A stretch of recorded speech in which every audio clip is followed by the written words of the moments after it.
Welcome back po mga katusok. Kumusta po kayo? Nandito pa rin tayo sa Calauag, Quezon, dito sa linang namin sa Barangay Santo Angel. At ang kasama natin sa pagkakataong ito, si Katusok Edwin pa rin. At dahil sa tumataib na o nag-high tide na, ay nagsimula na kaming magbiyahe papunta dun sa spot na aming patutusukan. At paglipas lang ng may kalahating oras, ayan, nandito na kami sa spot mga katusok. Time check natin 8:58. Ayan na si Edwin. Okay, let's go. Para tayo ay marami. Yun! Malinaw na naman. Swerte tayo ngayon mga katusok. Sana malalaki ang yun, laki baraka. Patay kang baraka ka. Ayos mga sorry, hindi ko kasalanan. Kasalanan ng isda. Giniba niya yung maliit na corals, pero tutubo pa rin naman yan mga katusok. Ang laki nito. Primera klase na yan mga katusok. Nagkakahalaga na po yan ng nasa 50 pesos. O diba? Ang ganda ng buena mano natin. Pagkatapos yung sumunod nating matutusok, eto, nakalabas na. Mahirap talaga yung palabas-labas. Madaling natutusok. At eto pang isa, nakalabas din. Patay kang hinog ka.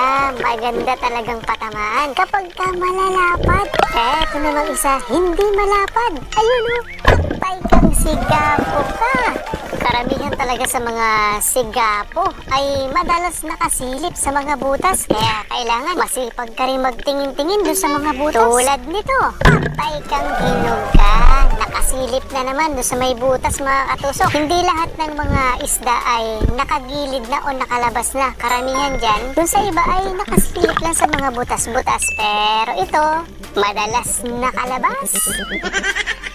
Patay kang manitis ka.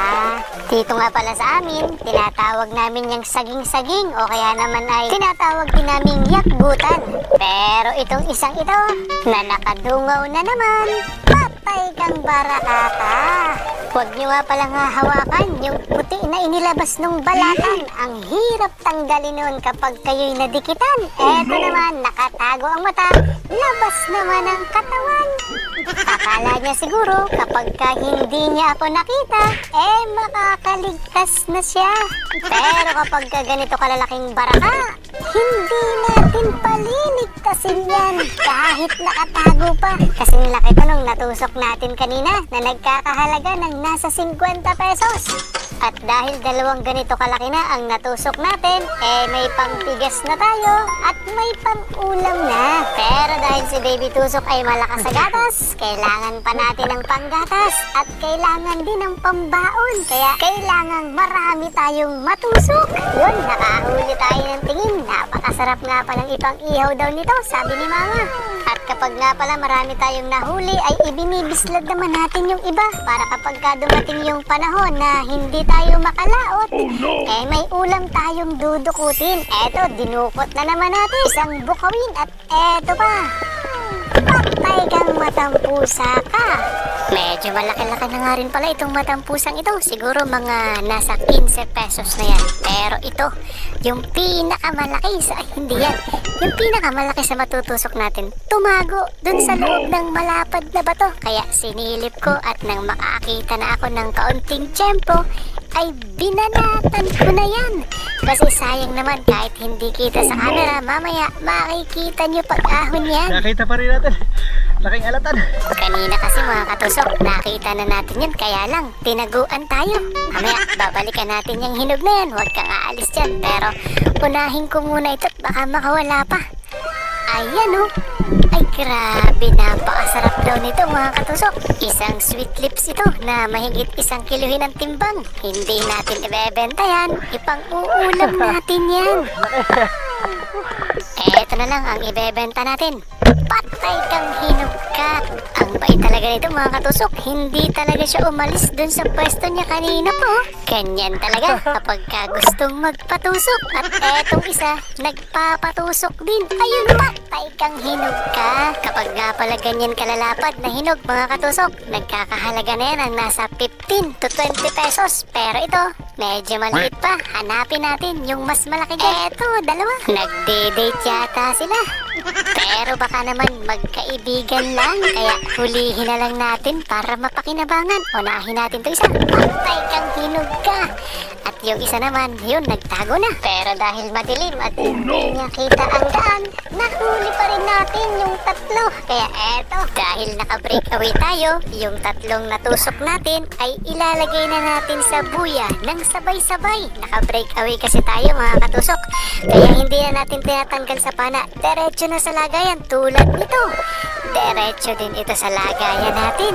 At kapag nga pala mga ganyan ang size, nagkakahalaga na yan ng 10 hanggang 6 na piso.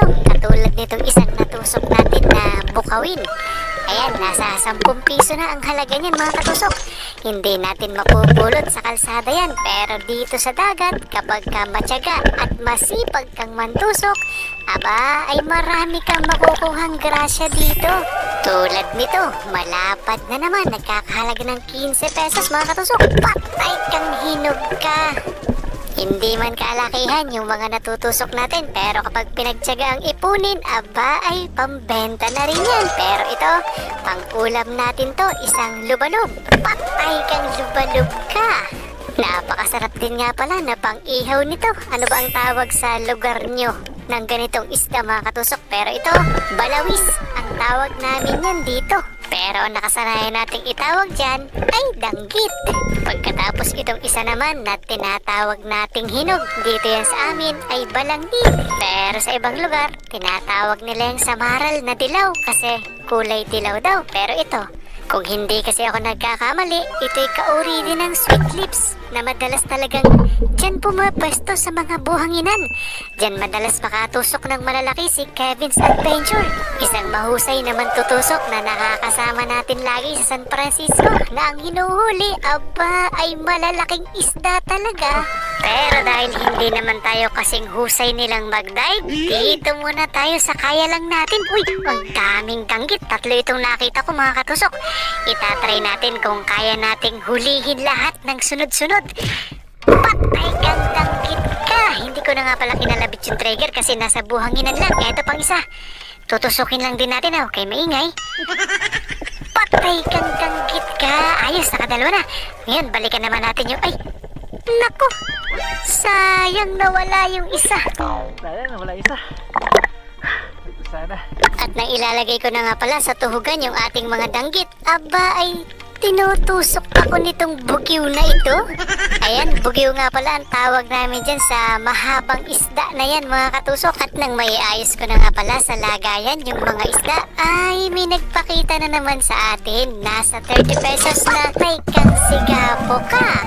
Sa tagal nga pala nating namamana mga katusok, estimated na po natin ang presyo ng mga isda. At syempre, bago tayo makapag-voice over, ay nakapagpakilo o nakapagpatimbang na tayo ng mga huli nating isda. Eto, na 30 pesos naman. Patay kang samaral ka. Napansin nyo ba mga katusok? Kanina pa tayo namamana, pero ngayon lang tayo ulit nakahuli ng samaral. Pero alam nyo ba dati, napakasagana ng samaral sa lugar na ito. Kaya kung iniingatan lang sana at hindi inaabuso, marami pang makikinabang sa darating na panahon. Kaya doon sa mga lugar na sagana at napakarami pa ng isda, tama lang po, naingatan nyo yung lugar ninyo. Ay, may nakita tayong 2 isda pero mas pinili natin itong mahal ang presyo. Yan, isang sigapo ito mga katusok. Nagkakahalaga ng 30 pesos. Pero itong isang makikita natin, yan, kahit napakaraming ganyan dito sa lugar namin, hindi po binibili yan. At hindi na nga halos kinakain yan. Napakarami yan, iba-ibang uri. Pero dahil marami pa rin po na lamang dagat dito sa lugar namin, hindi namin kinakain yan. Pero kapag walang-wala, pwede na rin pagtyagaan. Aba ay napakasarap din naman na pang ulam yan. Kukuha ka lang ng papaya, tapos gagataan mo. O kaya naman, baka may kalabasa dun sa bakura ng kapitbahay nyo. Manghihingi ka lang para hindi ka naman mapagalitan. Di may ulam ka na. Pero dahil ang hanap natin ay pangbenta, patay kang hinog ka. Siyempre, unahin natin itong kailangan kasi kailangan natin ng panggatas ni Baby Tusok. Eto pa, patay kang baraka ka. Nakasilip na naman to mga katusok. At pagkatapos nga pala na mailagay natin yan sa lagayan, ay may nagpakita sa atin. hindi lang naabutan ng camera. Oh no! Ayan o, nasa 300 grams na sigapo. Mahigit 50 o nasa 50 pesos na rin ang magiging benta nito. At ang panghuli nga pala nating natusok ay isang bukawin na nagkakahalaga ng nasa 15 pesos mga katusok. Ayan. At dyan po nagtatapos ang adventure natin sa episode na to sa ilalim ng dagat. Pero syempre, ipapakita ko muna yung mga nahuli natin. Yan yung kay Katusok Edwin. Ayan, umiyan na. Wala nang mapana. Oh, dami nangingitim. At eto na, kinaumagahan, inayos na ni Papa at pinili na yung mga pambenta. Pero itong malaking ito, syempre, pang-ulam na yan mga katusok. Ngayon lang tayo makakatikim ng ganyang kalaking sweet lips. Yan yung mga pambenta, pinili na ni Papa. Mamaya, makikita natin kung papaano yan pinipili sa timbangan o sa pamilihan. Syempre dito, sa bahay pa lang, ibinubukod na ni Papa para yung mga pang-ulam ay maiiwan na. Titira na yan. Ito, puro mga pambenta lang yan. Yung nasa plangganang itim na yan. Ito yung pang-ulam natin, tapos may ilang peraso pa na ibinukod na pang-ulam. Ito nga pala yung pamilihan dito sa amin. Yan, 3 klase ang pili dyan.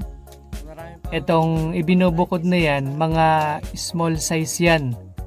Ayun no, may mga nahuling pusit. Yung ibang mga nantutusok kagabi, hindi sa atin yan, wala tayong huling pusit ngayon eh. Yan, yung mga small, yun nasa kabila, mga halo size na yan. Pagkatapos yung pinakamalalaki nating grouper, yun naman yung primera o first class. Yan, timbangin na kung ilang kilo. Yan, yung mga small. Ito naman yung mga halo.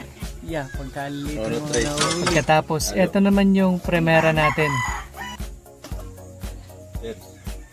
Yan. Pagkatapos, syempre, kakwentahin na yan. At makikita natin kung magkano yung total na benta natin dun sa mga isda. Ito na kaagad. Ayan o. Yan Salamat yung po. magdamag na kinita natin. May pambigas. 748. Tapos ito naman, yung ulam. At habang nilalapang ko na nga itong malaking sweet lips, ayan po, shout out po sa inyong lahat mga katusok. At doon po sa hindi makakasama sa shout out na ito, ay comment na lang po ulit kayo ng word na shout out para sa susunod po ay makasama ang pangalan nyo sa mga shout out natin. Ayan, grabe, napakasarap pala ng ganitong sariwang-sariwang sweet lips. Yung lasa niya, grabe mga katusok, manamis-namis, pati yung ulo talagang pinaka-side-side ko yung laman. Kasi napakasarap talaga.